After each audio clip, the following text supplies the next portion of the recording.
Greetings, Visual Effects Society members and invited guests. Depending on where you are connecting from, good morning, good afternoon, and good evening. My name is David Tanaka, and for the next hour or so, I will be your moderator for today. Just to give you a little background on myself, I've served as the chair for the Visual Effects Society Bay Area section for 3 or 4 terms. I was also second vice chair for the board of directors. And in regards to Industrial Light and Magic, I worked in Industrial Light and Magic for 15 years as a visual effects editor. Beyond that, specifically to Star Wars, my affiliation has been working on the Star Wars special editions, as well as George Lucas's first prequel movie, Episode 1, The Phantom Menace. Today is Wednesday, and as you know, Wednesday, May the 4th, 2022. It's 12:30 p.m. Pacific Standard Time, and we are here to discuss May the 4th. May the 4th be with you in honor of all things Star Wars. This is a Visual Effects Society exclusive event for VES membership and guests, brought to you remotely. Before I introduce our esteemed guests for today, let me just take a few minutes to bring up some noteworthy bullet points. As mentioned, today's Q&A will run approximately an hour, might go a little over. It is being recorded, and we'll post it to the Visual Effects Society website as soon as possible. For all invited VES viewers, if you'd like to ask a question, simply click the Q&A button at the bottom of your Zoom screen. Type your question or message, a question on the Facebook Live page, and we will try to get through as many questions as we possibly can. All right, it is my pleasure and honor to introduce to you our esteemed May the 4th visual effects panelists, ILM Executive Creative Director and Visual Effects Supervisor, John Knoll, ILM Senior Vice President and Chief Creative Officer, Rob Brado, Lucasfilm Visual Effects Senior Vice President and ILM General Manager, Janet Lewin, former VES board member and ILM Production Manager, Patricia Rose Duignan, and ILM Visual Effects Supervisor, Richard Bluff. Ladies and gentlemen, welcome. May the 4th. Thank you. Thanks for having us. Thanks for coming. And you know, my general format here is going to be, let's start from the beginning, which is a little confusing because beginning is episode 4, not episode 1. But let's start in 1977, when really May the 4th was May the 4th. No one was going around saying May the 4th be with you. Rose, you worked on the very first Star Wars. Can you kind of give us a sense of what it was like? How did you become part of the team that created this classic motion picture? Absolutely. I came in when, it was a disaster. George Lucas was so upset because this thing was going way over budget. We had 3 jobs. We had to build the Dexterflex, we had to build the miniatures, we had to build all the optical comping equipment. That took the entire budget. So we were supposed to deliver elements overseas, and for process photography for front projection plates, failed. So he comes back from London, from the shooting, and has a lot of heart palpitations because nothing seemed to be done and all the money was gone. So he brought in a new production manager. I came in at that point, and I worked with that production manager, and we got everything organized. We assigned, element numbers, and we got things through optical. There were 365 shots. Basically, we were the Rebel Alliance. This group of people were all John Dykstra's friends, and we delivered our very best work. We did everything humanly possible and got in just under the wire. And then this amazing thing happened. This movie opens and it's an immediate, huge influence. I still see grandfathers and grandmothers and grandchildren all wearing Star Wars shirts. I'm like, wow, this, because George Lucas had something in mind with Star Wars and the whole franchise. He wanted to give young people something to believe in, something to hope for. And that's where the Force came into existence. He's not a deeply religious person, as far as I know, but this is like a religion. And I think it's had that kind of impact over the years. Here we are talking about it, what, 45 years later? Yeah, 45. I think this is the 45th anniversary. I was 11 when the movie came out, and I'd be lying if I didn't say it didn't influence me in regards to my career, as well as just lessons learned from the film itself. As far as I was concerned, when that Star Cruiser came overhead with that background, the movie was made for me, just for me, and the other gazillion people in the audience, but it was just made just for me. But there was no playbook back then. There was no, this is how we do visual effects. This was revolutionary in so many different ways. How much of the story did you know going into this, or was it more just getting a sense from George Lucas what he wanted to see on screen versus actually having a sense of the narrative that he was forming? None of us were given a script until the very end of the movie. So we were entirely isolated from the story. But Joe Johnston, storyboard artist, and George worked together very closely, and everything was boarded. So that was our start. That was our starting point. And, it's like we invented along the way. So we were like people thrown out of a plane, and you're just having to build and build and build, and then hope that your parachute opens, because we didn't know. I mean, Robbie Blaylock in the optical department, he didn't know that you could change lights and print at different lights. So we were throwing away elements. We were wasting a lot of time until we figured that one out. Day and night crews from the beginning. It was, I feel like I was working with the smartest people in the world. And my 20 years at ILM, I continued to feel that way. I have tremendous respect and admiration for these people who are just so dedicated and so willing to take risks. It's a fearless environment.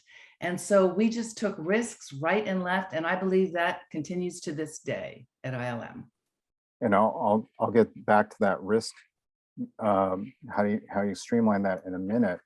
But just, given the limited amount of time we have, just to go through the original trilogy, one of the things that quickly became kind of a hallmark of the Star Wars movies was not only did the story continue and became more and more compelling, but the visual effects, you felt that risk factor. With every movie, there was something new. With compositing with the first movie, the stop motion in The Empire Strikes Back, the creature development, the techniques used. Can you talk about that a little bit? Was that one of George's goals? It wasn't just to tell the story, but to tell it pushing the envelope of filmmaking and techniques and visual effects. That describes Industrial Light and Magic and the mission. We were constantly challenged to do something different, do something better. And we had the most talented people in the world to do that. So I feel like, George just was a tremendous leader in that he was very clear. He had a very clear vision, and he translated that very clearly. And he acted as both producer and director. I don't know about you people, but a lot of directors will sit in the screening room and they'll get focused on something in the bottom left-hand corner. Well, George would say, our optical department would say, well, see in the bottom left-hand corner, there's a mistake. And George would say, if they're looking at the bottom left-hand corner, then we have lost them. So don't worry about that. And as a matter of fact, there were times that people redid shots because even though they'd been approved by George, finaled by George, maybe they were called CBBs, which stands for Could Be Better, which I love. But he would actually if somebody went back into optical and redid a shot that he'd already approved and now it was perfect, he wouldn't cut it in the movie. So they learned about that. No, it was life-changing. And you know, I stuck around for about 20 years and I saw every stage. And we did enter the digital realm in like the early 90s. Mhm. And as it ate up more and more and more of the production dollars and of what is possible. You know, I love action miniatures. I love blowing, can I say shit up? I love blowing stuff course you can. up. I mean, it's so Everybody. much fun. And I would always do this before a take and the director would, you know, the producer and director would look at me and it can't hurt. It can't hurt because we get one take. You know, when you're building something and blowing it up, maybe 2 takes, but nowadays with CG, you're iterating. I'm getting off the point. Let somebody else talk. Well, let me just mention that you co-authored a book called The Art of Visual Effects, which was like a big coffee table book dedicated to industrial light and magic. And it wasn't a cheap book. I think it was like $50 to get it. I saved up for it and got it. And I think I speak for many people, even today, that book was seminal in terms of being almost like a Bible for an inside look into visual effects. There wasn't any social media, there wasn't any Facebook, there wasn't Instagram or anything like that. That was such a godsend to have that book. So thank you so much for I'm that. so glad you enjoyed that. But remember, in 1986, Tom Smith created a book called Industrial Light and Magic. And then in 1996, our book was published, the one that I helped. But really, it was just interviewing everybody and discovering it had to be like drama, you know, and there was drama, but as Janet will tell you, there is drama behind every single movie and every single scene. And I remember going to movies and all I could think about was the mistakes and the drama, and instead of enjoy the movie. So it's kind of nice to have all that in the past and focus on the story. Let's segue to quickly to the next topic, just very shortly. But speaking of mistakes and drama, like with every filmmaker, I remember John and I used to joke about this, that George was polishing the car. He was just polishing the car.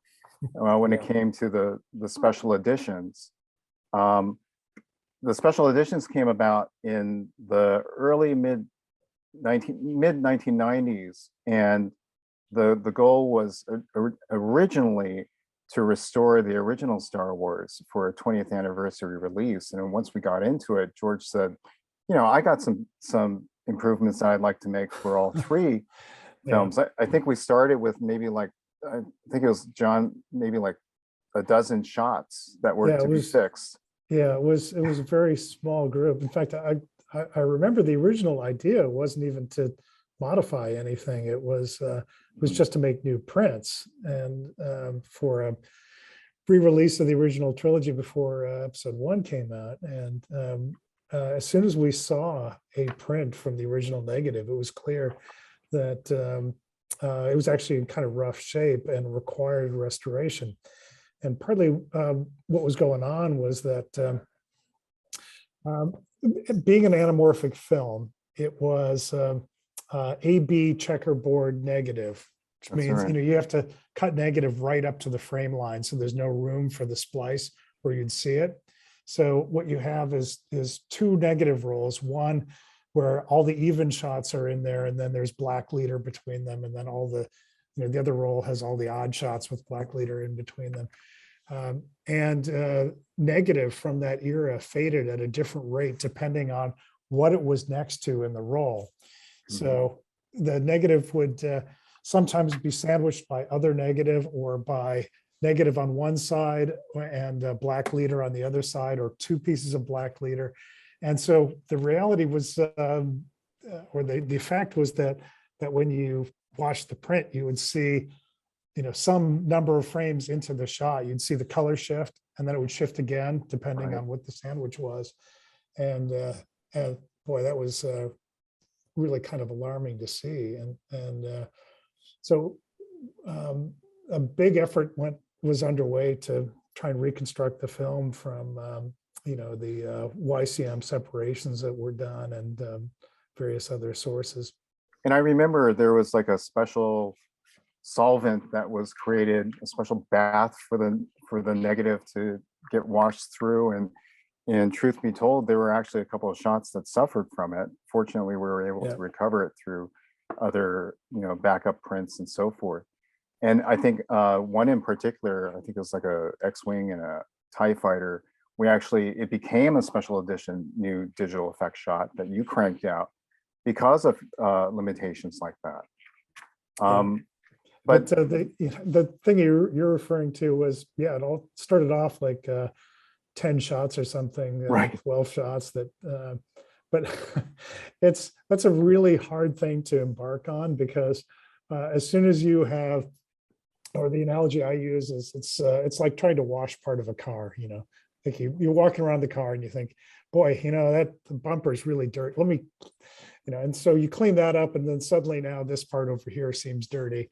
And there is no logical place to stop that. And right. What I saw was, we had a production office that the special editions were being run out of. And I walked by one day and there were, I think 12 storyboards up. And then next time I walked by, there were 30 storyboards up. And then there were 100. And the scope of it kept getting bigger and bigger as George looked at shots and went, I think we can do a better. I want to fix that one too. And John, I have a question for you actually about the new special edition. Was that when George wanted to experiment with CG Yoda for the prequels? Like, was that intentional? No, in fact, I think that came up with Attack of the Clones more. Between Phantom and Attack of the Clones. Okay. Yeah, I mean, when we were in pre-pro on episode 1, when we were working through the methodology for doing all the various things in the show, and Yoda came up, George said, oh, well, I've got Frank Oz is going to come in to play him. Let's do a puppet like we did on Empire Strikes Back. And I thought, well, that looked great. Yeah, let's do it. But I think all of us were a little disappointed with how that turned out. And then for Attack of the Clones, George wanted to do Yoda all CG. And actually, as a warm-up exercise for that, I think we went into episode 1 and kind of did digital Yoda shots. That might have actually been between 2 and 3. We went back and redid all the episode 1 shots. What I remember from that was all the nuances that you guys came away with in developing the computer graphic Yoda. It was, sure, get the modeling of the face correct, get the rigging correct, but it was the little things, all the abnormalities dealing with a latex puppet, in particular the wiggle of the ears, became such a distinctive trademark of Yoda that it actually worked its way into the simulation of his animated performance. And that brings me to one thing about the special editions is the use that it was posed as a restoration for a 20th anniversary release, but I think it also served as a way for George to kind of dip his toes back into computer graphic technology. Would you say that was true, John? Sorry, I just my Zoom crashed, so I think I missed your question. Oh, I was just talking about the special editions. I think also served George well in, as Rose said, going into that digital realm. Yeah. George had been watching the developments at ILM with Jurassic Park and T2 and all those shows, and felt like the palette was expanding a lot, and that the kinds of things he wanted to do that were outside the limits of the analog visual effects technology were now within his grasp, and so he wanted to experiment a little bit to kind of understand how the tools worked, what you can and can't do, what works well and what's harder. And he did use the special editions as that sort of experimental test bed to kind of, learn the ropes, as it were. Right. And the other point that I wanted to make was, of course, now everyone talks about Jabba the Hutt or who shot first. I personally think Han shot first. But there was so much that people take for granted. It's almost like looking at a childhood film that you're excited about and you haven't seen for 30 years, and you show it to your kids, and it's just like, wow, this film doesn't look as good as what I remember. In large part, that was the purpose of the special editions, was to preserve those movies, to fix all those garbage mats and matte lines, and put in a better wire cable for the AT-AT walker and so forth. So yeah, interesting times. And it also served as a bridge. I think, especially today with May the 4th, a lot of people forget there was a period when kind of Star Wars kind of went away for a while and wasn't around for several years. Let's jump ahead to the prequels.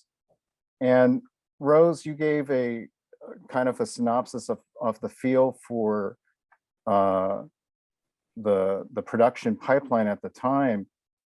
The prequels was a completely new can of worms, a new bear to wrangle. Janet, maybe you can kind of give us a sense of some of those changes. It's different ball game. Completely different ball game. I mean, I think, the first film, A New Hope, I think Rose said there were 365 shots. For the first film in the prequels, I think it was 1950, which was just an exponential increase and something that had never been done before. And like we're all saying, part of George's brilliance was pushing the envelope. And so he just challenged us to figure it out, and to figure out how to develop the first all CG walking, talking character with Jar Jar, and the digital environments, and using a digital platform. None of it had been done, and all sort of paved the way for this next revolution in filmmaking.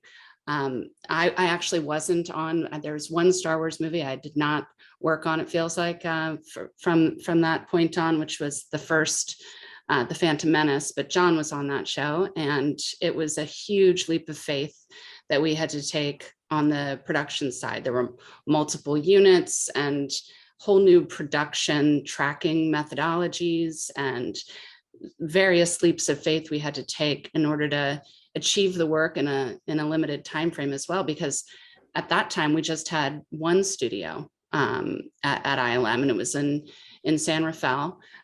We weren't outsourcing. We didn't divide work up to multiple vendors the way that now is sort of par for the course. So it was all on our small facility to figure out while we were juggling other shows at the same time. Really exciting, huge challenge, and I think changed ILM and the industry, really. Let me just ask you a question, Janet. We had 75 credited people on Star Wars A New Hope, the first one. And we spent about $3.2 million.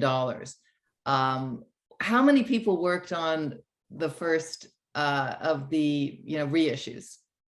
Oh gosh, I don't have that number in the front of my mind, but I will say it's hundreds for sure, and we actually have to cut off a certain level of contribution before we're able to give credits nowadays, because these films take thousands of people to get done. But back then, John, I don't know if you have a sense, but I would have said probably 400, 500 people, something of that.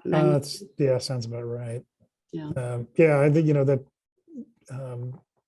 one of the constraints on film releases is that exhibitors don't want them to run too long, because they want to be able to get 2 screenings in per evening, and if film's too long, then you can only do 1. And one of the factors is, if the credit scroll is too long, you can bump it over into one more reel, and then now suddenly you can only do one screening in an evening. Yeah.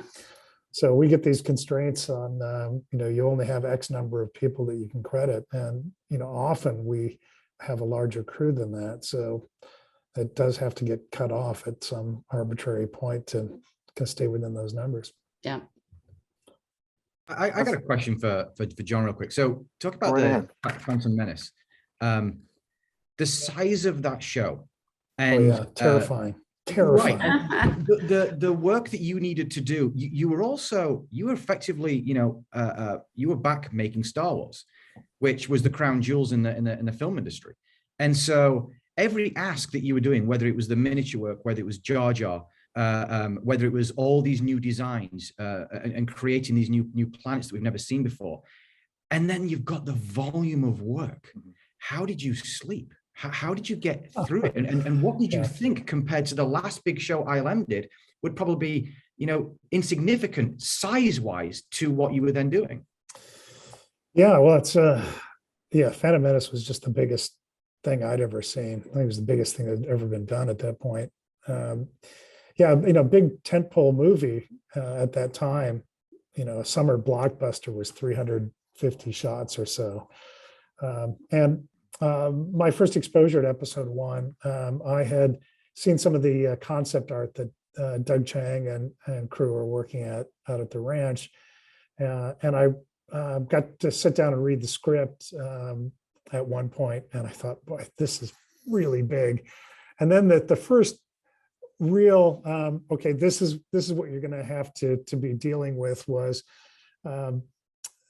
Doug and his crew had storyboarded the entire movie, and they had pasted them up on 4x8 sheets of foam core that were 10 storyboards down, 10 across, I think. So there were 100 storyboards per sheet of foam core, and there were 36 of those boards. And we went out to the ranch. I think Dennis Mirren was there. I was there. And George talked us through the entire movie, going through storyboard by storyboard, talking about what was going on in the film. And I think there's a little clip of it in one of the behind the scenes making of pieces.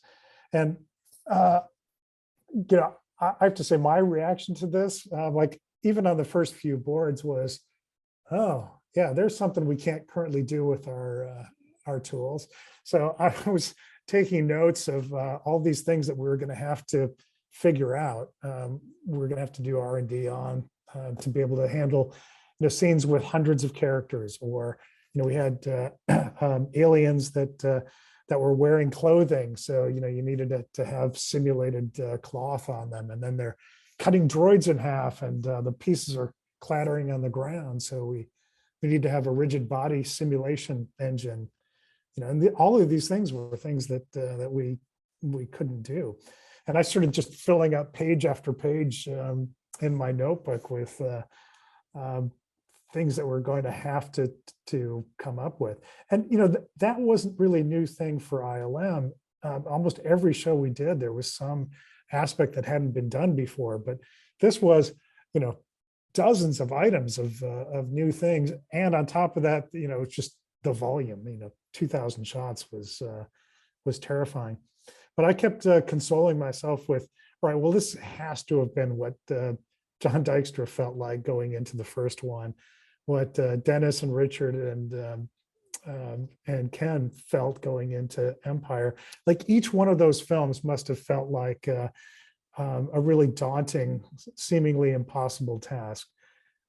So I comforted myself with the knowledge that, hey, the whole company is going to be behind us. No way we're going to let this fail. So we're going to figure this out and make it work. And if I survive this show, nothing's ever going to faze me again. No, I'm just going to jump right in and put a pin on that, David. It's funny because I've heard that story before, and in hearing that story, it's the only thing that kept me going through season 1 of Mandalorian as well. It's all literally relative. what John told me when I started doing Solo, because I came into his office after when I started at ILM, it was only 7-8 years ago, and it was 8 years ago, I guess. And I had done some big shows, but never this big of a live action show, never a Star Wars. And they're 2,000 plus shot shows. They're incredibly complicated. And like, you don't want to screw up a Star Wars show. So I went into John's office and I'm like, I thought maybe I'd be one of 3 supervisors. I was the supervisor. I was going to work directly for the director. I was going to run the whole show. I went into his office kind of quietly right before I was going to get shipped off to London. I went like, John, I'm really glad you guys trust me with this. I'm really grateful for this opportunity. I just want to make sure you know, like, I've done big animated shows. I've done big parts of other big shows, but I've never run a show of this scale from beginning to end. And John goes, I hadn't either before I did episode 1. Like no one had. And we'll all be here and you can pick up the phone and give me a call if you have questions. And like I was setting up one of the aerial photography scenes and I called John one of those times on the hotline. I'm like, so I've got 120 shots to shoot and I've got 5 days in a helicopter. How do you even organize this? And John goes, well, never shot more than 5 or 6. 120 setups seems kind of crazy. I guess make a list and try to figure it out. And I was like, okay, well, you just got to figure it out. But that's what's so much fun about getting to work with people who have continually like invented the next thing. You feel encouraged to go out there and figure it out. And I do think that's pretty special with the legacy of Star Wars, is that there is a consistency with growing to the next generation, but at the same time, there's a lot of passing the torch between everyone who worked on the shows that came prior. Mm-hmm. Yeah, John, you were going to say something. Oh, well, I was going to say that one of the delights of working at ILM is that the vast wealth of talent that we've got. There's such smart, brilliant people. And I don't claim to have the answer to everything. I've got general instincts of how I want to do things, but what I've seen happen repeatedly over and over again is if I don't have a solution to a problem, somebody else on the crew will step up with a good solution. So you don't have to do it all. I trust in the process. You got really smart people working for you. Let's jump ahead to beyond the prequels. I left Industrial Light and Magic in 2005 after Revenge of the Sith was done. I went to Pixar Animation Studios, and George at that time I think he was kind of ready for a rest, but he had other things going on as well. That's another thing to keep in mind. There's other venues of Star Wars that keep the franchise thriving, which is he started the Clone Wars animated series. There's the attractions down at Disneyland. There's a cosplay experience in Florida right now. So it never left. And all kidding aside, but it's interesting when we were hit with a 2-year pandemic and everyone's wearing masks and they all have Mandalorian, face shields as printed on their COVID masks. So it shows you how permeated the culture is with Star Wars. But let's jump ahead to the Disney acquisition, which I think was 2013. I believe it was 2013. And yeah. I was working at Pixar and a junior projectionist came running into my office and said, he sold it. I was just like, what are you talking about? And it's funny because Pixar went through an acquisition with Disney around 2006 or so when I first started there. I was actually surprised that George made the acquisition deal with Disney, but the good news was it ushered in a whole new era of Star Wars content that the fans were just really thirsty for. And part of that was the offshoot stories, Rogue One, Solo, and of course the Mandalorian.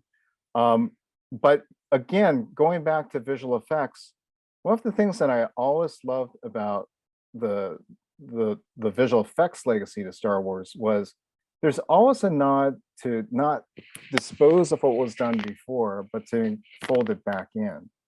And Rob, I remember when we did our solo Q&A, you talking about the coaxium explosion and you have all these wonderful new digital effects, but at the heart of it, you're photographing explosions in, was it underwater or kind of the Yeah. old-fashioned way? So maybe a nod to retaining, the best of the state of the art, but also a nod to traditional effects. Maybe you could talk about that a little bit. Yeah, that line in the script, which was this explosion of coaxium, was I think the line in the script was like an explosion you've never seen before. And I'm thinking back at Right. all the other Star Wars explosions. I mean, these are always the explosions I modeled my explosions after, was the ones that I'd seen in Star Wars, right? Like, what are we going to do that's new? And I was truly just kind of scrambling. I was Googling on YouTube, just different kinds of explosions and different kinds of things. And maybe there's something underwater, maybe there's something this. And I stumbled across the slow-mo guys who had shot very high speed, very small little firecracker underwater in a little fishbowl, basically, in a little aquarium. And it had this beautiful explosion and exploded out and then collapsed in on itself and came out again in a really unique way that I had never seen before. And I thought, if I could shoot a high enough quality element, we could use that as the foundation of this explosion, and it would be what the script was looking for. And so the special effects team, the camera team, and I all kind of teamed up. We rigged up a little test. And actually more than a test, we had after I showed that clip to the directors, we had a pretty good idea it was going to work. So we set up a black backing, a little aquarium sized thing with plexiglass, and a very special camera that can shoot at like 25,000 frames per second. Because this event was over. If you just saw the flash with your eye, it was just like a little white flash. But at 25,000 frames per second, it was this wonderful like ball of air, that pocket that would then collapse. And then it had this percussive secondary explosion that came out. We got a bunch of elements in an afternoon. It was really fun. And we shot a bunch of practical elements for that show, even though, like you highlighted, we're using the latest digital technology, but sometimes there's nothing better than the real thing, whether it's for reference or actually an element that you can include in the show. Yeah, a lot I of will say, I just Go wanted to for it. tag on to that really quickly to say that actually it's quite intentional that we honor the methodologies from the original movies. In fact, at the time of the reboot, when Kathy and JJ came on board for The Force Awakens, JJ wanted it to feel like it was 100% in camera and, not rely on visual effects. That was sort of the mandate for how we should think about approaching the work, as opposed to the prequels, which George had really driven us to be much more digitally focused. JJ wanted sort of the opposite. Of course, we wound up doing, more shots in The Force Awakens than we'd done in the prequels. So we still relied heavily on visual effects, but wanted that handcrafted, authentic look from the original Star Wars movies. And so, BB-8 is an example of a character in The Force Awakens that easily could have been all CG. And in fact, it was quite difficult to have it be a practical rolling droid with this green guy behind it. But George, JJ really wanted that physical reality for us to base our computer graphics on, so that it became this nice blend. And I think, Richard could probably speak to how Jon Favreau and Dave Filoni have pushed that even more in The Mandalorian, obviously with Baby Yoda and other techniques that really pay homage to the originals, with John Knoll doing the Razor Crest as a miniature and other things like that. Yeah, I think you're right, Janet. I think it's really important because oftentimes people ask us why. And I think the answer is, well, that's the style guide of Star Wars. And what we're doing oftentimes is looking back at the original movies, but also for us on The Mandalorian and Book of Boba Fett, we're looking at the prequels. So obviously we had the N1 chase through Beggar's Canyon. And in the same way that we would pour over the original movies when doing the season 1 of The Mandalorian to make sure we're copying that style guide, we did the same thing with the prequels when it was appropriate, whether it was the pit droids, which obviously were all CG, or it was the N1. And I think because, as far as we're concerned, and what the audience tells us, that's what they want. That's what they expect. And I think it's one of the few IPs out there where I think there's that expectation, that you are honoring what's come before you 45 years ago. No, it makes for a really delightful mix where it's, the oldest of the old all the way to the newest of the new. And I think it works beautifully. And the whole point, John, right, on- is to keep the, oops, sorry, Jenna. Nope. The whole point is to keep the audience guessing, right? Because if you kind of know how everything is done, your mind can disengage and you can feel like it's not very real. But if you keep surprising people with the methods, at some point it's like a magic trick that you're just like, I don't know how this is done. And you hopefully give up and you just buy into the imagination. Like, I think the most wonderful success that I just loved on Richard Bluff's, on Mandalorian that Richard Bluff was supervising, was when Hollywood Reporter, here I pulled up the article, Critics Notebook on Baby Yoda, the Dark Crystal, and the need for puppetry in the age of CGI. And they have a full screen shot of Baby Yoda. Ironically, the shot they picked is a shot that was an all digital Baby Yoda, but they didn't know. And they were 100% right about the article, though, to Richard and John's and Janet's point. It was about the live action puppet that helped bring that character to life. And it was about the world-class digital artistry that made you fooled you into think you were looking at something that was real. And the fact that you could no longer distinguish those two, that was the magic trick. So, and without the puppetry, we wouldn't have been there. We couldn't have done it. Yeah, I think another example of that is on Rogue One. You know, we did a lot of look tests for how CG could mimic miniatures and motion control. So we Dennis Muren pioneered a little test we did comparing side by side the Millennium Falcon and the AT-ATs, and we were able to show that actually we could get all of those aberrations in computer graphics. It was a style choice, and we could constrain the cameras and add these greebly details to the models that felt imperfect. And so John took that concept even further on Rogue One with the model kit parts, which I think is such a fun story. John, if you want to share that. Yeah, well, knowing that we were going to be making a lot of Star Wars vehicles for this whole series of films coming up, we thought, it would be useful to develop a sort of digital analog to the way the models were built originally, where the basic structure was fabricated, but then a lot of the little greebly detail was just pulled from model kits of tanks and artillery cannons and Formula One cars and that kind of thing. And so we acquired a bunch of the original model kits. Paul Houston and John Goodson, I think, consulted about we use the Big Bertha artillery cannon a lot, and we got a list of the ones that were the most popular that had everybody's favorite greeblies on them, and we scanned them and built nice, high quality digital models of all the greeblies, and we had that as a kit library, so that when our artists were building a CG spaceship, they could dig through the bin and detail it up the same way that the model makers did originally. And the hope was that by emulating that kind of workflow, that you would be capturing some of that same aesthetic. And I was really very pleased that it was as successful as it was. And we've continued doing that on the more recent shows. Keeping that consistency in all facets. And it's not just the modeling or the design. I remember when we're working on the prequels, things just like star density, keeping that consistent across all the movies, or the timing of the main title crawl, keeping that consistent. All of those things add to the illusion of this universe being as real as possible.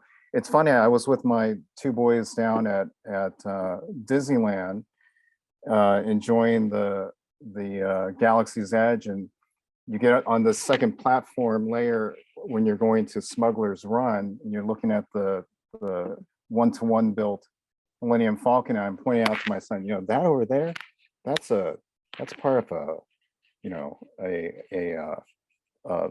a cannon from a Revell, and they actually recreated it to scale and so forth. So very, very cool. One thing yes. I was really struck by when we were late in production on Rogue One, Episode 8 was prepping, and they had reconstructed the Millennium Falcon interior from Episode 7, was kind of being reconstructed on one of the shooting stages. And then on one of the other shooting stages, they were building a full exterior of the Falcon. And so I saw this all happening in the last months that we were at Pinewood. And one thing that is really striking, if you see the sets in person, is when you walk the interior set, it's, you get chills from the familiar images, and there you are in person next to it. But they built this full mock-up of the exterior of the Falcon, and you walk up the ramp of that into the interior. There's no real interior in there because that set no way would fit inside. When you get up to the top of the ramp of the full Falcon and look, you realize the interior is only about half as big as you would need to hold those sets. It's actually kind of tiny, and the Falcon would have to be much bigger to fit those sets. Interesting. Very interesting. Well, let's talk about some of the spin-offs here, because like I just mentioned, Smuggler's Run. It's not, the Star Wars universe has expanded. Can you all talk about kind of the theme? And it's not the first time with Galaxy's Edge. There was Star Tours, initially, which got a revamp, I think, a few years ago for new adventures and so forth. So it's just very interesting to see people enjoying Star Wars in every single facet they can possibly get their hands onto. Either Rob or Richard, maybe you can speak to that. I mean, it's so much fun to get to collaborate with an Imagineering and to see these places brought to life for real. Like you described at Galaxy's Edge, were the two main attractions there. In one of those attractions, a lot of those images, all those images in both attractions are created at ILM in partnership with Imagineering, which is a super great collaboration. In one of the attractions, a lot of the stuff is pre-rendered. So we plan it out and we have sequences of stormtroopers firing and all those illusions that help create that long attraction. But in Smuggler's Run, all that is live graphics. You can fly that Falcon, you can crash it into walls, you can take out or not take out TIE fighters or get the coaxium or not. So all of that had to be done in real time. So it really was a matter of really pushing on the state of the art of what was possible. That is a very high resolution, very large screen. So there's a lot of technical complexity that goes into pulling off all of those illusions in real time and keeping that fully interactive. So that was a really fun project. I mean, the cool thing about that is it sort of paved the way for stagecraft and the volume, right? Kind of leveraging these real-time techniques in the Star Wars world, and combining that with some of the work John did on Rogue One with the LEDs. So it's cool that you think about every opportunity we have to expand the storytelling. We also can leverage those techniques and bring them back and build upon them. And thinking of like crazy ambitious projects, Disney just opened the Galactic Star Cruiser, which is an experience that you can board in Florida. It's 2.5 days. It's 46 hours of continuous entertainment. So you walk in on board the ship and every window is a projection or a screen. So you're looking out into space. You're looking down onto Batu, or you're looking down onto the planets as this ship travels around the universe. And all that media had to be created to run consistently for 46 hours straight with no seams, no cuts, no load screens for 46 hours across thousands, well, hundreds of screens, hundreds and hundreds of screens in the Halcyon, which is the name of the ship you get to board. So, and that's just part of the illusion. They have a lot of actors, they have a lot of stunts, they have all sorts of things that happen on that ship to bring the story to life for the guests that get to be on board that ship for a couple of days. But getting to be part of that illusion, like I had worked on it, so I figured getting to attend there, it would be like hard for me to distance myself from the illusion and forget where the emergency exit door was, or forget where the computer was that was powering this thing. But once you walk in there and it's all together and the cast is there and the screen and the windows all look real, you really believe that you're out in space. My daughter was asking, like, are we actually moving? Because it kind of feels like you are, which is kind of amazing.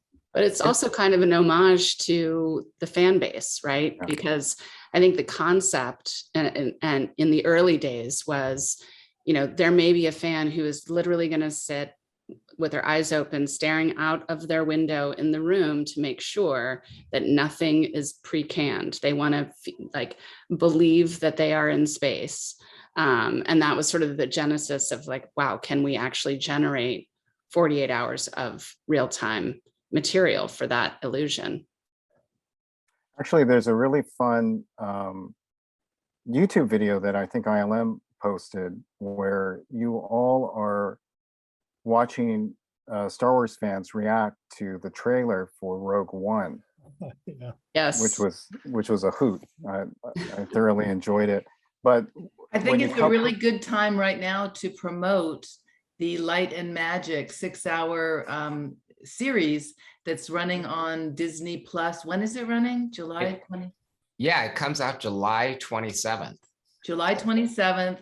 I think all the fans are going to want to watch it. It's the history of ILM from beginning till when? Now? Well, it does, it touches on some of the things that are happening now, but to be honest, some of the things we're talking about on this panel are a lot of the focus, really the emergence of digital technology and how we went from the very beginning of ILM on the first show where things were, your show where things were barely getting done by the skin of our teeth to, you know, all the way through Indy and even up to, I think, including the prequels in some detail. And it's Lawrence Kasdan, the person who wrote Empire Strikes Back and Indiana Jones, is writing and directing it. It's really fantastic interviews with, I think, most people who are on this panel and a lot more, including, a bunch of people who were involved in setting this up in the very beginning. Rose, I have a question for you. I mean, we started the initial question with how things were at the ground zero of the universe, starting on At Star the joint. Wars. We call it the joint.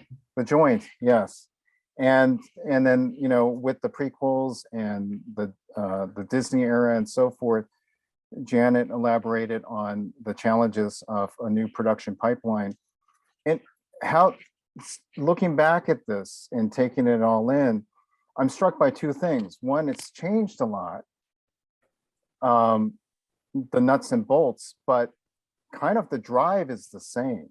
I mean, the spirit is the same in terms of you have to care about the project, you're trying to accommodate the filmmaker's vision, and you're just finding the best way to do so with the technology at hand, but also the technology that's not at hand that you may develop.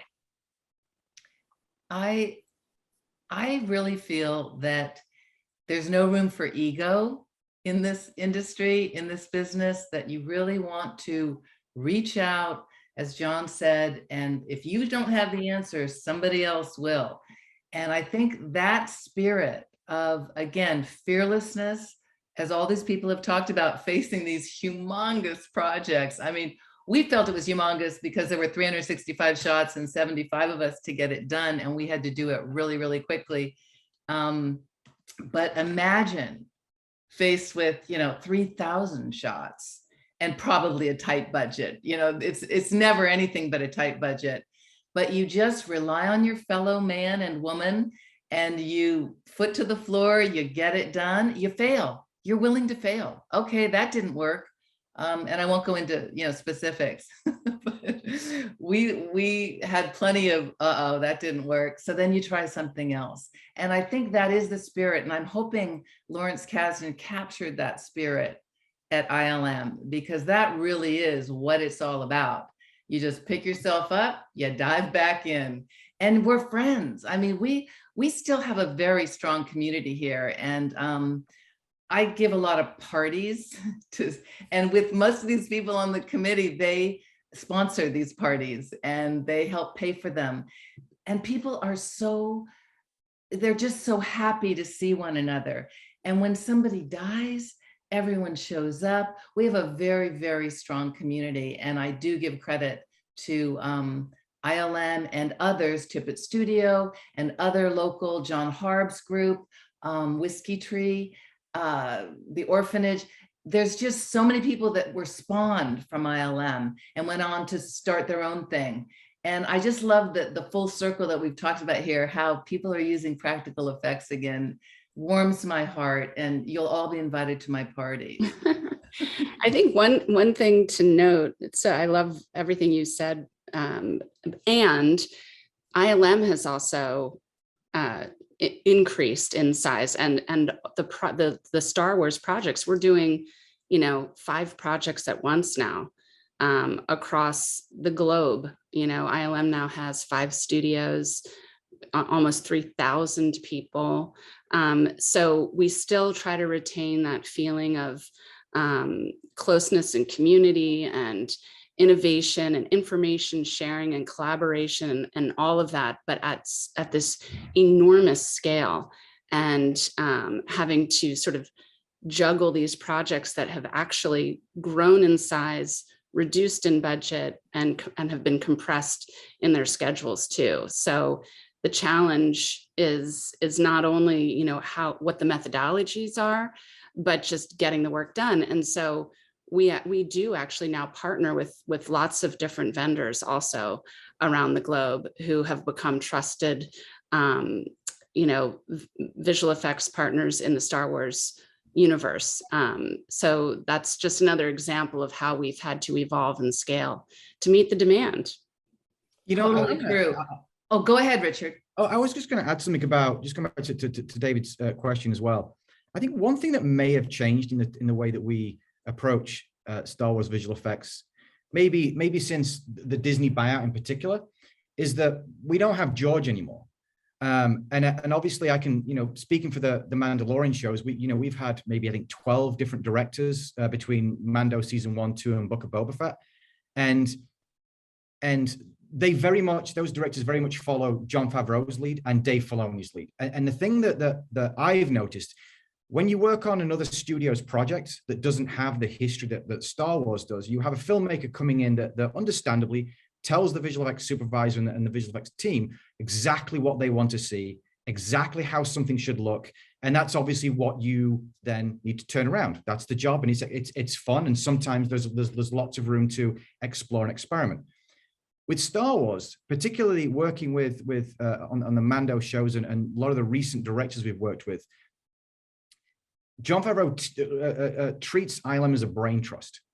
So he wants to reach out to John Knoll to talk about how the miniatures were built or how the motion control rigs were built. He wants to reach out to Hal Hickel to exactly understand how the dogfights are. And whenever we onboard a new director to do a new episode, there is almost like a handing off of, now you'll go and speak to the visual effects folks at ILM, and they'll help you tell your story, and they will tell you exactly how things should look if it's something that is part of the canon, of course. And it's an interesting position to be in, because you're effectively, you're the gatekeepers to what George had created through the original movies and the prequels, and of course John Knoll and Dennis Muir and Roger Guy and everybody else that created that with George. Because they all want to tap into what happened in that first 25 years or however long it was until basically George stepped away, and we have to carry on that storytelling. Beautiful wrap. And I just want to throw out there that this industry has changed. As Janet just described, it's exploded. And we need more talent. We need another generation of talent. So VES is leading the way by doing this school outreach program. And I'm going to ask each of you to be speakers, if you don't mind, because you're all wonderful and you have so much knowledge. We need to inspire and motivate another generation. It is a global business now. You can work from home. People need to know what to study, what to learn, what do we look for when we hire people. So just a thumbs up to all the outreach and all the expansion. We are a huge global industry now. So let's take advantage of it, people. Absolutely. And just to tack onto that, ILM also is expanding, leading the charge in expansion, committed to developing pathways for diverse talent. We have lots of really wonderful outreach programs ourselves to hopefully inspire people to take that leap of faith like we all did and get into this crazy industry. So. Absolutely. And that's to touch upon what both Janet and Rose are talking about. That's kind of where I am. I'm currently staffed at Tippett Studio as a visual effects editor, but I accepted the job because of the hybrid circumstances to it, and it's working out fantastic. To which, you know, we're talking about offshoots to Star Wars in other forms. Tippett just completed, in collaboration with Industrial Light and Magic, a wonderful Times Square billboard to promote the book of Boba Fett.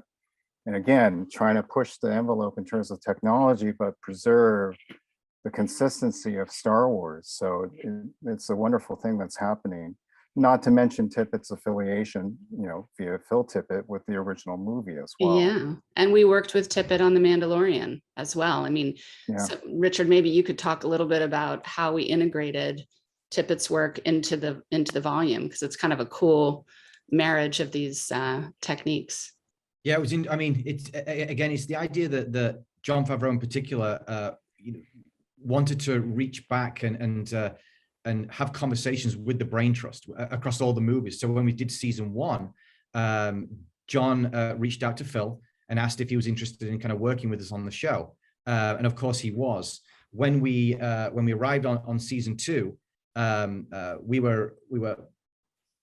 kind of knew how the volume was working for us, and in order to kind of create the content for the screen, we not only kind of photograph environments, do full photogrammetry, we build full CG, but we also started building miniatures as well as a way to generate environments and spread the load of the work across people with many different skill sets. So we had this wonderful miniature that was built down here in LA.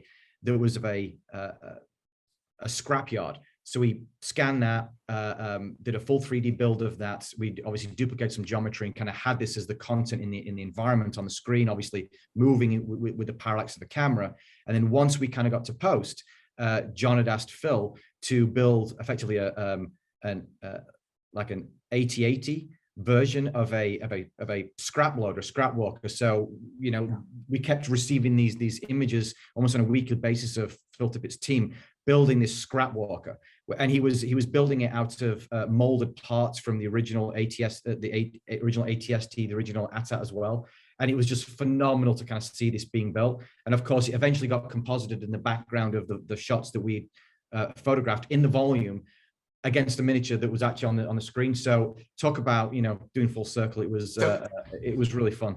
Richard, for people who haven't shot on the volume, so you're saying on the LED screen live, was it, so you had miniature trash that you, not dump stuff that you made a digital model of that was 3D. And then behind that, it was 2D content that was rendered live on the screen. And could you like reposition those trash walkers like live on the set, or did you pre-comp all that and shoot against it live? So the actual trash walker was the only thing that we added in post on those shots because it was such a long lead time. But effectively, yeah, I mean, if I was at home right now, I'd kind of show you, I have a TIE fighter ball that's basically a all rusted and kind of a scrap, and we had like 12 of those that were all scanned that basically built the CG environment that we had actually on the screen. And the only thing that would be traditionally digitally created was the big matte painting in the background of the sky and the very distant terrain, but everything else had started out life as a scan from an actual miniature tabletop model. So it's literally Phil Tippett's stop motion miniatures composited into an all digital, otherwise all digital shot that was captured on the LED volume. Yeah, yeah.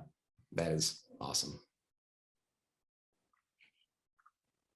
There is a wonderful link that Greg Gresby might be able to put on the chat that shows and explains what stagecraft and the volume are. Yeah. If you do, if you don't see the link, you can Google ILM Stagecraft or look for it on YouTube. There's a couple of cool videos we've done that help explain it. And I think this shot is in some of those breakdowns so you can get an idea of how Stagecraft, the LED volume works. And once again, the technology, even the technology paying homage to what came before, the ingenuity and genius of the volume still has some roots back to traditional, you know, rear projection, just done infinitely better per pixel compared to what Alfred Hitchcock did back in the day. So I find that to be fascinating, that, you know, what comes around goes around and hopefully it gets better. Fortunately, we have something like Star Wars to apply it to. Let me just, we're going to wrap up in around 10 minutes, but let me just factor in here some questions that I've been fielding. many of which you guys have already answered through just your commentary, but let's take one from Pascal regarding youthful digital clones of old actors. Where do you see Star Wars going in 10 years? Would you envision live action feature films with almost only digital clones of past characters? Who'd like to answer that one? That's going to depend on the writers. It comes back to the creativity, right, Yeah, I John? mean, it's usually visual effects does not drive story. We respond to things that the filmmakers throw out in front of us to say, all right, I want to see this in the show. In fact, that's been one of the delightful things about the relationship between Lucasfilm and ILM is that when George was running the company, he was always a bit relentless about the way he would write things, and his demands on us were never limited by knowledge of what could be done at the time. He was always pushing us, and the R&D that we would embark on to be able to satisfy George's desires for this stuff were useful things that we could then offer as services to other clients. So, him pushing the boundaries of tech was something that was good for everybody. It was good for the entire industry. And that tradition has continued and now into, the Mandoverse. And, the LED stagecraft volumes are a perfect example of that. That was all kind of driven by the desire on Jon Favreau's part to want to be able to do more in camera. And, so all this tech was developed to be able to do his show. And now we're offering that as a service to other filmmakers. So, these stagecraft volumes are getting to be pretty popular with filmmakers now. It's interesting the timing of it all too, with the past couple of years with COVID and so forth. For several productions, it became kind of a saving grace to have an enclosure where you could film and get fine results as well. So very interesting. Yeah, those stages are a really good solution to a variety of things that didn't used to be good solutions for, in particular, dynamic lighting environments, vehicle traveling through a complex environment, that kind of thing. Here's a question for Janet. How do you build trust with vendors that you bring on to help out with the scope of all the latest Star Wars projects and ensure the quality standards and legacy of the past 45 years are honored? Great question, and not an easy answer. I mean, it's a process. We work with our effects supervisor and directors and filmmakers to kind of canvas the available vendors and evaluate their specialties and how they might help us out on a given show. And then it's a trust building relationship. We ask for bids. Sometimes we do tests. Sometimes we normally start a little small with a vendor to see how they do, especially given the compression of these schedules and the complexity of the work. But now, since we're now in 4 years into the episodic world, which really is the one that moved the needle in terms of how many vendors we're bringing to the table.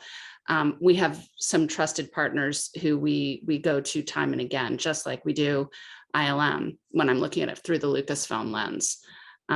Richard, as a effects supervisor on the Mandalorian projects, do you want to speak at all to how we select vendors? Yeah, I mean, actually, to be honest, obviously partnering with you on season 1 was huge because you'd already gone through a lot of the post Disney buyout movies with the JJ projects and whatnot. And so it was important for me to kind of, to work closely with you to understand who were those partners that you did trust, which ones were going to have the availability and which ones do we think could move at the pace that we needed to on the show. Because, I mean, Book of Boba Fett, for example, was over 5,200 shots. And obviously, Janet, you could probably talk about what post time we had on that. So it was 10 weeks. It felt like it. always an enormous volume of work. But I think that you kind of have to build those relationships with the individuals, with the teams, with the production teams of those different vendors, and they have to feel as though they're getting all the information that they need to do their work as efficiently as possible. And so I think that's really where a lot of the work comes down to on those shows in particular, myself, Janet, obviously Abby Keller, who I've worked with since season 1, to make sure they are getting all the information, they are getting all the reference, because there isn't an opportunity to kind of revise things several times, which is kind of par for the course in a lot of movies because you do have a little bit more time. And I think to a certain extent, we have to, as the visual effects supervisor on the show, I have to make sure it's a nice experience for them. Otherwise, they won't come back. And we're not going to be able to do the next show with them. And that's John's expectation. John and Dave's expectation on the shows that I've worked on is that we are making a comfortable environment and a fun environment for them to flourish. Because as far as John's concerned, he's developing a relationship with them through me as well. So it's super important that those vendors are treated well and given everything that they need and enjoy the process. And that they're acknowledged. We bring, for as an example, the Hybrid is one of our trusted vendors who we love to work with. And on The Mandalorian, the Hybrid supervisor won an Emmy along with Richard as to recognize really amazing contributions that team and that individual brought to the show. It's interesting, Richard, what you said about Jon Favreau and him reaching out and in the true spirit of collaboration. I've heard that in interviews with the actors associated on the series, that when even an extra comes in, he'll go through, and because everyone's so overwhelmed by the process, he'll spend the time to say, this is what we're doing, and this is why you're here, and so forth. It's wonderful to hear that extends behind the scenes in regards to visual effects as well. Yeah, he's one of those, he and Dave, very similar, those wonderful filmmakers that acknowledge everybody that's working on the show, but also as well that are interested in ideas coming from anywhere on production. And, I was really surprised on season 1 how, I guess I shouldn't have been, but I was, because obviously I had a career before Mandalorian for 16 years working at ILM, and it was the idea that John wanted everybody to bring ideas to the table. So once we kind of got into post, we were all, as far as he was concerned, rolling our sleeves up in an editorial forum, trying to make the story the best it can. Obviously, he's written the story, he's bringing it to the table, and there's quite clear guidelines. But how can we make this the best possible thing we can? And honestly, the miniature that John Knoll shot on season 1 came out of a throwaway comment for the most part, where John was itching to do something with a miniature. And the second time I heard it, and as I was starting to learn how to work with John, if you hear things twice, kind of thing, it's like, you need to act on it. And he mentioned it again. So then I reached out to John Knoll and said, listen, do you think we can do something here? And John was obviously very enthusiastic. And then we kind of circled the wagons. We brought John Goodson in, and that's basically how building the miniature of the Razor Crest really started. And to a certain extent, really opened my eyes to the fact that John was very enthusiastic about going as analog as he could to make sure that he was maintaining that style guide that we talked about from the original movies. Beautiful. Awesome. Well, listen, we're near the end now. We just got a few more minutes left, but in closing, there's kind of a pet question that I always ask panelists whenever I do a VES Q&A panel discussion like this, and it could be professional, technical, artistic, personal, or so forth, but really, and this usually applies to a movie. In this case, it applies to the Star Wars universe, being a part of it. What do you all personally come away with having contributed to the Star Wars legacy? What does this all mean to you all? Rose, I'll kick it off to you first. The word fun is a really important word. And I had so much fun working with all of these people for so many years and contributing in that way. And I think, ultimately it's caring about each other. I remember one guy stayed up all night because a hair was found in the gate and his element was ruined. And he came into my office. I tried to get him money to pay him for that overtime. No, you can't pay him. So I called his mother while he was in the office. I put her on speaker and I told her what a wonderful son she had and what a tremendous contributor he had been. And the mother was crying, the man was crying, I was crying. And he told me later that was so much more meaningful than money. And that's the kind of thing, caring for people and caring for one another. And I feel like that to me was my favorite part of the whole Star Wars legacy. Awesome. Rob. I mean, for me, I have worked in this industry before I got to work at ILM, but I really feel like I've learned how to get to contribute as a filmmaker more in this role here. I think others had highlighted John Knoll came up with the idea for Rogue One and was a co-producer on the show and ran that all the way through. I got to be a co-producer on Solo because I was able to help in that transition on that show and really just help Ron Howard, and they were very generous, I think, in giving me that credit. But I also just got to learn so much more about the filmmaking process. And I've heard people say when they hire ILM, they feel like they're hiring filmmaking partners, which is just such an honor to get to be treated that way, to get to be part of that process. And so, yeah, I just feel really fortunate to get to have those opportunities because to Rose's point, filmmaking is a lot of fun. I mean, we get to tell stories, which is an incredible honor. And let me just plug, especially for those of you who might be students or looking for ways to get into the industry, brand new project we just put out today or yesterday, getinthedoorproject.com, bunch of interviews with people inside of Lucasfilm who are talking about the ways they got started in the industry and paths into the industry. So Get in the Door Project, I think it's like 22 interviews with people. Wow, and just that's awesome. A real outreach. And that was a ground up initiative to try to make it clear that people with all different kinds of backgrounds can work in this industry. And we've, as an industry, we haven't been able to find all of those people as well as we want to do going forward. So take a look at that. That's fantastic. And I'll give a shout out because I know they're listening. Marin School students from Marin School of the Arts are listening to this Zoom presentation right now, which is my son's old alma mater. So go MSA. That's a wonderful suggestion, Rob. Thank you. Janet, would you like to go next? Sure. I mean, I'm going to echo things that have already been said, but, for me, I mean, I've been at the company for 28 years. I started, as a temp it was supposed to be for a couple of weeks, filing purchase orders in a broken down trailer on the lot. And, I found my people here in this industry. Visual effects is that amazing intersection of creativity and technology and pressure and innovation. And, just it's so much fun. And being a part of Star Wars and having had the opportunity I actually worked on the special edition work, and I was an extra in the, special edition work. And then I got to be an extra with John going to the opera and Revenge of the Sith, and my son's an extra and something. So it's sort of weaved into the fabric of my own life. And I feel so honored to be able to carry that legacy forward in the small way that I do.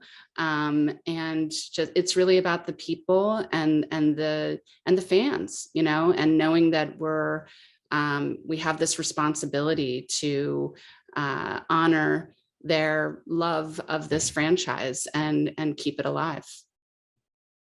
Wonderful. Richard. I think that for me, the greatest joy I got out of working on the Star Wars projects, I thought it would have been working on Revenge of the Sith with John, and that certainly was a highlight. I thought it probably would have been walking onto set on The Mandalorian when the things were working, after all the work we'd put into it. but it actually was when episode 1 came out and it aired, and I watched it with my kids because my kids were the perfect age. My son was 6, my daughter was 8, and I saw in them what I think my parents probably saw in me when we saw Star Wars together many years ago. So I think it's continuing that legacy and seeing the joy it brings to the audience is just astonishing. It's so good. Thank you for that. And last but not least, Mr. John Knoll.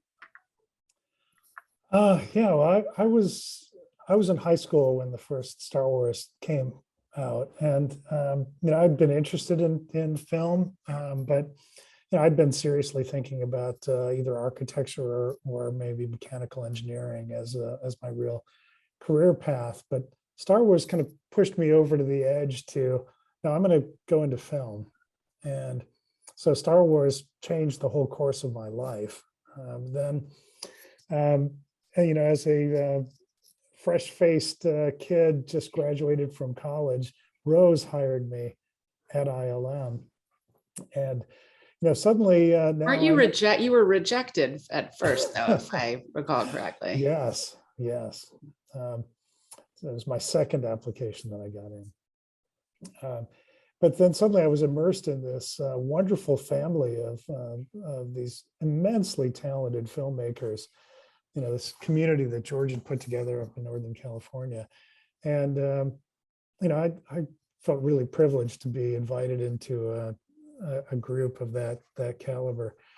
And, I felt in the same way I felt like I'd found my people. Like, I love these people. This is wonderful. And, hey, I've now been at the company for 36 years.